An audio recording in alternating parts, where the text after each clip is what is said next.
Hello what's up guys, स्वागत है आप सबका next jest and MySQL present job portal application. आज है डे नंबर 80 एंड आज हम देखने जा रहे resume schema and job validation. जी हाँ गाइस, तो वीडियो बहुत ही ज़्यादा इंपॉर्टेंट है बिकॉज आप सब जिसका बेसब्री से इंतजार कर रहे थे कि भाई रेज्यूमे हम कैसे अपलोड कर सकते हो, वो आप देख सकते हो कि हमने यहाँ पे वो कर लिया है। ठीक है, आप यहाँ पे आराम से आप रेज्यूमे अपलोड कर सकते हो, लेकिन डायरेक्टली तो हम कर नहीं सकते, वो कुछ स्टेप्स है जो हमें फॉलो करने जरूरी है। सो डेट्स वाई आज हमें ये देखना है कि भाई अब हम ऐसा क्या करें। समझ रहे हो? थोड़ा गौर से आप सोचो, थोड़ा सा ध्यान से आप सोचो कि ये हमारा क्या है, प्रोफाइल फॉर्म है बेसिकली एप्लीकेंट का। ठीक है, हमने ऑलरेडी इमेज कैसे अपलोड करना है वो देख लिया था, देन ये पैराग्राफ कैसे ऐड करना है वो भी देख लिया, एंड हमने सब देखा कि किस आई मीन ये जो फील्ड्स है वो किससे बिलोंग कर रहा है, कौन से टेबल से बिलोंग कर रहा है। अब वहीं अगर हम बात करते हैं हमारे रेज्यूमे वाले फील्ड की, तो ये जो मेरा रेज्यूमे है, आपको क्या लगता है कि लाइक क्यों ना मैं एक एप्लीकेंट उठाऊं, like we have our applicant and इस एप्लीकेंट में ही मैं कहीं ना कहीं एक वो फील्ड ऐड कर दूं।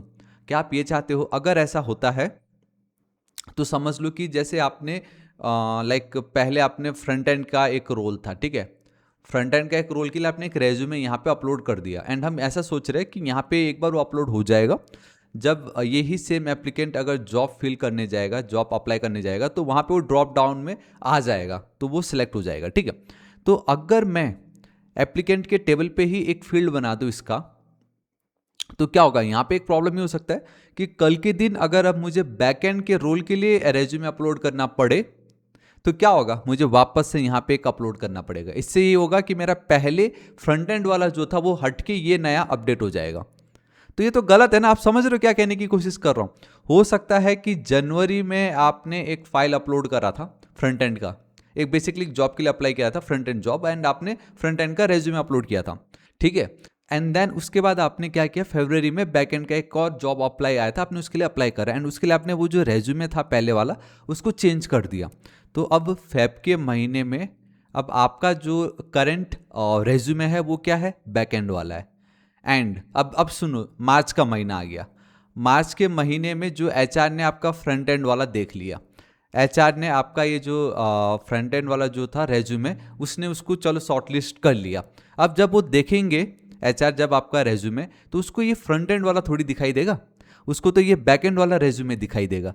लगेगा यार फ्रंट एंड के रोल में बैक एंड का पूरा लिखा हुआ है लैंग्वेजेस, चलो रिजेक्ट।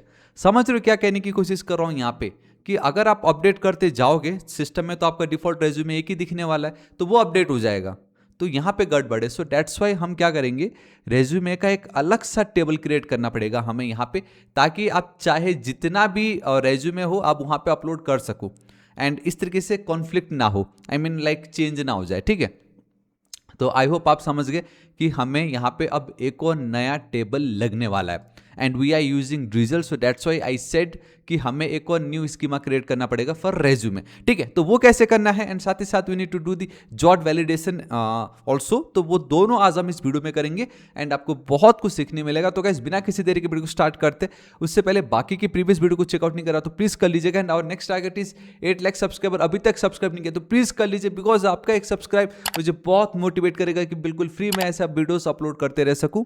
एंड अगर आपको डीएसए क्लासेस जो है लाइव ज्वाइन करना है, सिर्फ 1499 रुपीज है, इस देरी किस बात की है, ज्वाइन कर लीजिए, मजा आ जाएगा आपको। ठीक है, तो सीधा देखो, अब मैं लेके चलता हूं अपने कोड पे, ऑलरेडी मैंने कर चुका है, यू नो लाइक टाइप करना एंड एक्सप्लेन करना काइंड ऑफ सेम, लाइक उल्टा आपका भी समय बचेगा, है ना। तो ये देखो, फिलहाल मैं हूँ schema.ts फाइल पे, and that's inside out drizzle. ठीक है, तो ड्रिजल फोल्डर के अंदर आप देखोगे तो हमने रेज्यूमे का एक न्यू स्कीमा यहाँ पे क्रिएट करा है। अगर आप देखोगे तो नॉर्मली ड्रिजल में अगर आपको स्कीमा क्रिएट करना हो, then like this is your syntax that we are using a MySQL language. तो माईस्क्वल टेबल, ये आपका टेबल का नाम हो गया रेज्यूमे। ठीक है, ये दिखता है कैसे, चलो वो भी मैं पहले ही दिखा देता हूँ। रेज्यूमे एंड कुछ आपको वो ID, applicant ID, file URL, आप देख पा रहे हो यहाँ पे, ये जो भी है ये सब हमारे फील्ड्स के नाम है जो हम अभी क्रिएट करने वाले। आई नो आपका अभी तक ये नहीं बना है, बट अब बन जाएगा। तो इन रेज्यूमे का टेबल हमारे लिए मेन ये है कि कौन सा एप्लीकेंट कौन सा रेज्यूमे अपलोड कर रहा है ना, लाइक किसी तरीके से मुझे एप्लीकेंट और रेज्यूमे का एक रिलेशन यहाँ पे मुझे चाहिए रहेगा, है ना। एंड उसके लिए like we have first your ID, then the applicant ID. ये सबसे ज़्यादा इंपॉर्टेंट है, क्योंकि अब रेज्यूमे तो चलो आप अपलोड कर दोगे यहाँ पे, सो जैसे रेज्यूमे अपलोड हो जाएगा, बट वो रेज्यूमे अपलोड कौन कर रहा है वो आपको कैसे पता चलेगा, है ना। रेज्यूमे अपलोड कर कौन रहा है वो कैसे पता चलेगा। चलो ये भी हमें मालूम है कि एप्लीकेंट ही कर रहा है, एम्प्लॉयर तो नहीं कर रहा है, एप्लीकेंट ही करेगा, लेकिन एप्लीकेंट भी तो बहुत सारे होंगे ना, तो उन बहुत सारे एप्लीकेंट में स्पेसिफिक कौन सा एप्लीकेंट ने करा है तो वो हमें कैसे पता चलेगा, with the help of applicant ID. अब ये जो एप्लीकेंट आईडी है, लाइक लिखने से तो होगा नहीं, हमें इसको पक्का कहीं ना कहीं रेफरेंस देना पड़ेगा, and that is from our applicant table. आप देख सकते हो। सो हम एक फील्ड क्रिएट कर एप्लीकेंट आईडी जो कि इंट है, एंड बेसिकली ड्रिजल में वो इस नाम से सेव होगा, नल नहीं होना चाहिए, एंड हम उसको रेफरेंस दे रहे, basically it's a foreign key, and हम उसका रेफरेंस ले रहे from where, from our applicant table में जो आईडी वाली फील्ड है वहाँ से। सो ये हमारा एक्चुअल में रेफरेंस है कि एप्लीकेंट टेबल का जो आईडी है उसकी वैल्यू अब इससे हम मैच कर रहे हैं, बेसिकली हमें वो मिल जाएगा यहाँ पे, स्टोर जब हम करेंगे तब देख लेंगे। एंड दूसरा important property on delete cascade, it means कि कल के दिन लेट से कि वो एप्लीकेंट ने अपना अकाउंट ही डिलीट कर दिया, तो जब एप्लीकेंट ही नहीं रहा तो उसका रेज्यूमे हम रख के क्या करेंगे। सो वो रेज्यूमे आई मीन इस एप्लीकेंट से ने जितने भी रेज्यूमे अपने प्रोफाइल पे अपलोड करे होंगे वो ऑटोमेटिक फिर वो डिलीट हो जाएगा, ठीक है। तो इससे मुझे ये पता चल रहा है कि रेज्यूमे के टेबल में एक एप्लीकेंट आईडी होना मस्ट है, जिससे ये पता चले कि ये रेज्यूमे किस एप्लीकेंट से बिलोंग करता है, ठीक है। नाउ फाइल यूआरएल, बेसिकली आपका रेज्यूमे का यूआरएल है ये, तो बोलने की नीड नहीं, ये तो ऑब्वियसली गाइस जैसे हमने इमेज के साथ करा था, यहाँ पे भी फंडा सेम वही है। मतलब आप क्या करोगे यहाँ पे, तो आप देख सकते हो कि अगर मैं वहाँ पे कुछ भी अपलोड करता हूँ तो मेरे यहाँ पे आके वो इस तरीके से ऐड हो जाता है, ठीक है। यहाँ पे आप देख सकते हो टेस्ट पीडीएफ पे देख लीजिए, ये जो है अभी जस्ट थोड़ी देर पहले मैंने ऐड करा था यहाँ पे, एंड आप देख सकते हो कि आपको वो यहाँ पे दिखाई दे रहा है। तो बेसिकली वो यहाँ पे आएगा, एंड ये क्या करता है ना, हमें एक यूआरएल देता है, एंड वो जो यूआरएल है उसको हमें गेट करना है, एंड वो हम जो है हमारे डेटाबेस पे स्टोर करेंगे। अब वो यूआरएल दिखता कैसा वो भी मैं दिखा देता हूँ, आप टेंशन मत लीजिए।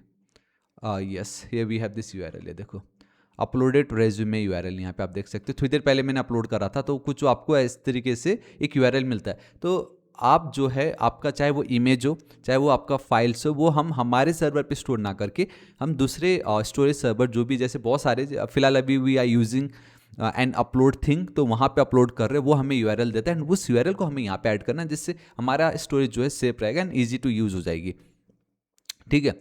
एंड मैं अभी दिखाता वो दिखता कैसा, कुछ इस तरीके से दिख रहा है। फिलहाल ये नॉर्मल है, मैंने जस्ट पीडीएफ है, हाँ by the way it's a PDF only, अब आपको बता दूं मैं, ठीक है। तो वो इस तरीके से हो रहा है। सो फाइल का यूआरएल, ठीक है, बेसिकली आपका रेज्यूमे यूआरएल, तो वही अब बोलने की नीड नहीं है, ये इसकी बात हो रही है, ये वाली, ये जो यूआरएल दिख रहा है ये हम यहाँ पे सेव करेंगे ना।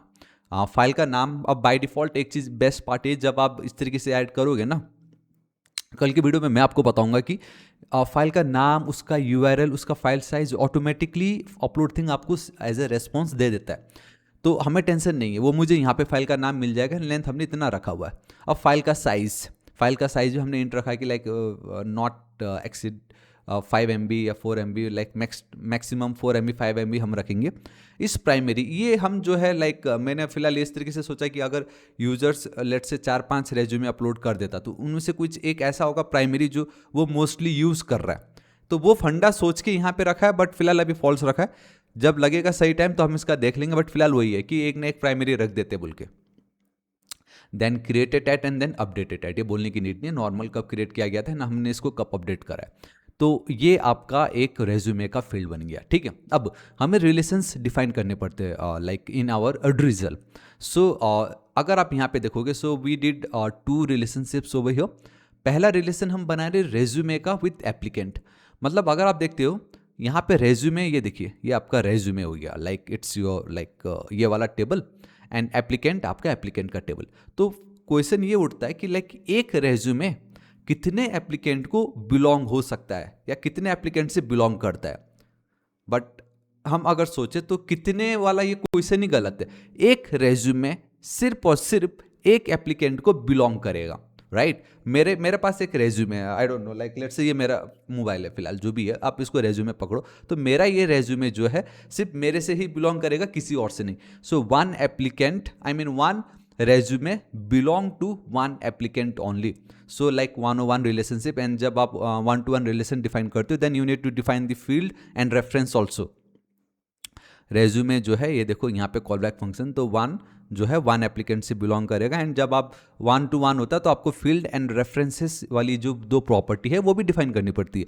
फील्ड मतलब कि आपके रेज्यूमे के टेबल में किस फील्ड को आप लाइक कनेक्ट करना चाह रहे हो, सो इट्स बेसिकली कौन सा फॉरेन की है आपका, तो वो रेज्यूमे के अंदर जो मेरा ये एप्लीकेंट आईडी ये मेरा फॉरेन की है, इसको मैं रेफरेंस कर रहा हूँ किस टेबल के साथ, इसको आप किस टेबल के साथ रेफरेंस कर रहे हो, applicant obviously, so it's your references में एप्लीकेंट्स का जो आईडी टेबल है उसके साथ। ये तरीका इसी तरीके से एरे के अंदर लिखने का, ठीक है। नाउ हमें एक और रिलेशनशिप डिफाइन करना पड़ेगा, एंड दैट इज नॉट, ठीक उसका उल्टा, क्या एक एप्लीकेंट के पास सिर्फ एक ही रेज्यूमे हो सकता है, नहीं, one applicant can have multiple resumes, many resumes, so one two many, जब आप वन टू मैनी करते हो है ना, लाइक तब इसकी हमें इतनी नीड नहीं है fields and references, so simple वही है, लाइक एप्लीकेंट जो है can have multiple many resumes, इस तरीके से ये तो आपको लिखना है। एंड जब भी आप स्कीमा क्रिएट करोगे मेक श्योर कि आप यहाँ पे आप देख सकते हो, ओके यहाँ तो नहीं है, चलो इसको मैं क्लीन कर देता हूँ, npm run db, first we need to generate, like we need to generate the code, and then एक बार ये जनरेट आपका हो जाए then go and type migrate, ठीक है। पहले आपको जनरेट करना है इस स्कीमा को, एंड देन आपको माइग्रेट करना है, जिससे ये होगा कि आपके डेटाबेस पे वो रिफ्लेक्ट हो जाएगा। एंड अगर आप ड्रिजल ओपन करते हो एंड रिफ्रेश करते हो तो आपको इस तरीके से आपका जो रेज्यूमे का टेबल है यहाँ पे आपको वो दिखाई देगा, ठीक है। इतना ज़्यादा सिंपल, एंड इनकेस किसी का नहीं दिखाई दे रहा है please let me know in the comment section, and इसको ऑलरेडी मैंने गिटहब पे अपलोड करके रखा हुआ है, पुश करके रखा हुआ है, ठीक है। एक बार ये हो जाता है then what we need to do, we need to like defined our Zod also, like Zod schema भी तो डिफाइन करना है ना। तो पहले हमने कुछ इस तरीके से रखा था, सिंपल है, अब यहाँ पे ज़्यादा सोचने वाली बात नहीं है। व्हाट वी नीड रेज्यूमे का यूआरएल एंड देन उसका नाम सिर्फ। तो अब रेज्यूमे यूआरएल को हमने ऑप्शनल रखा हुआ है, ठीक है, एंड इट्स अ यूआरएल, इधर we can go with URL, और ठीक है यूआरएल ही तो है बाय द वे, दो इट्स अ स्ट्रिंग बट है तो ये यूआरएल ही, प्रॉपर यूआरएल होना चाहिए ना, ठीक है। सो jet.url by default jot version 4 में आपको ये मिलता है। इनकेस अगर कुछ एरर रहा तो इनवैलिड यूआरएल आएगा, ऑप्शनल हमने इसको रखा है। एंड एक एक्स्ट्रा ये लाइन मैंने आपको बहुत बार बताया कि जब भी आप एम्प्टी छोड़ दोगे रिएक्ट हुक फॉर्म में तो आपको एक एम्प्टी बेसिकली एम्प्टी स्ट्रिंग वो रिटर्न कर देता है, ऐड कर देता है। अब जब आप ऑप्शनल लिख रहे हो तो जॉट क्या देखता है, ऑप्शनल मतलब अनडिफाइंड, है ना। तो जॉट पूछ रहा है अच्छा सुनो, यूज एप्लीकेंट ने रेज्यूमे यूआरएल तो अपलोड नहीं करा है, क्या वहाँ पे अनडिफाइंड वैल्यू है क्या उस फील्ड के बदले। उन्होंने देखा नहीं, मुझे तो ये एक एम्प्टी स्ट्रिंग उन्होंने रिटर्न कर दिया है, रिएक्ट हुक फॉर्म ने एक एम्प्टी स्ट्रिंग रिटर्न कर दिया है। अब जॉट चेक कर रहा है क्या वो अनडिफाइंड है, नहीं, एम्प्टी स्ट्रिंग तो अनडिफाइंड नहीं होता है, हाँ मतलब एरर, तो वो आपको invalid error I mean URL बोल के एरर दे देगा। बट अगर आप लिख देते हो ये एक लाइन तो इसका मतलब हाँ कोई नहीं, एम्प्टी स्ट्रिंग भी अलाउड है, आप इसको भी एम्प्टी ही आई मीन इसको आप समझ लो कि यूजर ने कुछ नहीं लिखा है, समझ गए। ये लाइन लिखना मतलब एम्प्टी स्ट्रिंग आप यहाँ पे इसको हमें एरर थ्रो नहीं करेगा। देन रेज्यूमे का नाम obviously it's a string and again it's an optional only, तो ये दो फील्ड्स हमें ऐड करना है। अब रेस्ट हमें हमारा यूआई पे क्या क्या चेंजेस करना होगा वो तो मैं आपको कल के वीडियो में बताऊंगा, लेकिन उससे पहले एक चीज़ है। तो गाइस मैं आपको बताना चाहूँगा कि इमेज अपलोड हम पहले ऑलरेडी देख चुके हैं, एंड कल का जो वीडियो हम देखने जाएंगे वो अगेन हम पहले जो देख चुके थे उसी का ही थोड़ा बहुत रिपीटेटिव होने वाला है, कुछ चीज़ें हमें चेंज करना होगा। पहले इमेज था तो अब हमें पीडीएफ वाले जो फाइल्स है उसको वैलिडेट करना है। सो आई हाईली रिकमेंड कि कल के लिए आप एकदम प्रिपेयर रहो। तो प्लीज़ आप ये जो वीडियो है इसको एक बार जरूर चेकआउट कीजिएगा, इसको समझो अच्छे से क्या हो रहा है, किस तरीके से ये हो रहा है। ये 3 वीडियो जो है प्लीज़ आप इसको जरूर चेकआउट कीजिएगा, आपको बहुत हेल्प मिलेगी कि यहाँ पे जो वह सेम हमें पीडीएफ के साथ भी वही करना है। जस्ट पहले हम इमेज चेक कर रहे थे, अब हमें एज ए पीडीएफ चेक करना है, जो कि अपलोड थिंग आपको बाय डिफॉल्ट प्रोवाइड करता है, ठीक है। तो यार दिस इज इट, आज इस वीडियो के लिए इतने, आशा करता हूँ वीडियो पसंद आएगा। प्लीज़ बाकी की वीडियो को चेकआउट नहीं करा जरूर कर लीजिएगा। किसी को कुछ भी डाउट हो कमेंट करके जरूर बताएं। आपको अगर आपका कुछ और सजेशन हो regarding how to upload resume and table create करना चाहिए चाहिए था कि नहीं करना चाहिए था, या उसी टेबल एप्लीकेंट में ही एक एक्स्ट्रा फील्ड ऐड कर देना चाहिए था, ऐसे बहुत सारे डाउट हो सकते। तो आप अपनी राय जरूर रखिएगा, मुझे बहुत खुशी होगी। एंड वीडियो पसंद आया तो प्लीज़ लाइक, पसंद नहीं आया तो डिसलाइक, लेकिन कुछ तो जरूर कीजिएगा। दोस्तों के साथ भी शेयर कर दीजिएगा। डीएसए का लाइव क्लास स्टार्ट होने वाला है, इस पर आप एनरोल कर लीजिए, बहुत मजा आएगा। And our next target is 8 lakh subscriber. अभी तक सब्सक्राइब नहीं किया तो प्लीज़ कर लीजिए। मिलता हूँ नेक्स्ट वीडियो में। Till then guys, thank you so much, take care.